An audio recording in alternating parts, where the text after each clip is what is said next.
Let's say Mr. Blue and Ms. Red have each been arrested for some minor crime. The police think they committed a more serious crime, but they don't have enough evidence to convict them. They need a confession. They take them and put them in separate rooms so they can't talk, and play a little game. To try to force a confession, the police give them each a choice.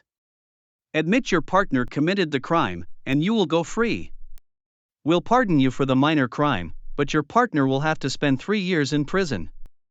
If you stay silent and your partner lets us know that you were the one who really did it, then you're going to have to go away for 3 years. They know the police don't have any evidence, and if they both stay silent, then they will only go to prison for 1 year each for the minor crime.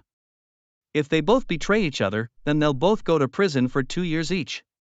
Each partner can do one of two things: stay silent or betray.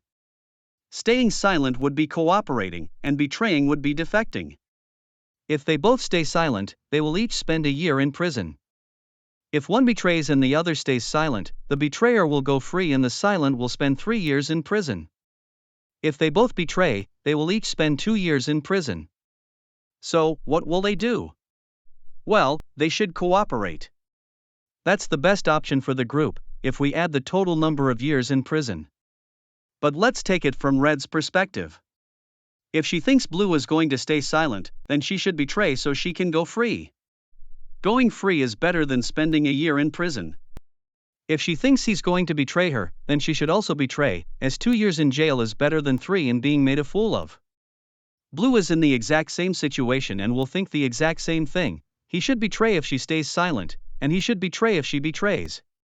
They should have both cooperated, but from an individual standpoint, they noticed they could always gain by defecting.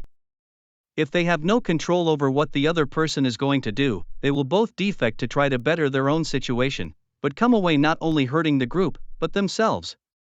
Individually, they're worse off than if they both cooperated. With this model, we're assuming they only play once. The game changes when the players have a chance to build a relationship and work together to get more gains over time, or punish each other by not cooperating. Also, to make the model work, we have to make up rules for the players. Let's assume they are rational agents. A rational agent is a hypothetical person who will always pick the option that they think will work best for them.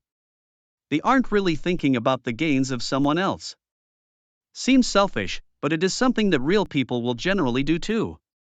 People always want what's best for themselves, and we don't like being made a fool of. But if you put real people in the prisoner's dilemma, people don't always defect like the model predicts.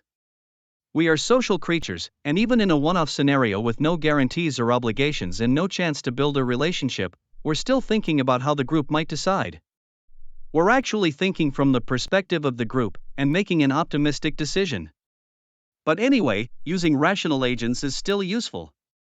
The model is trying to point out the dilemma of a certain specific situation wherein people are actually hurting themselves, when counterintuitively, they're only thinking about themselves, and that's why we're modeling using clones of Ms. Red and Mr. Blue.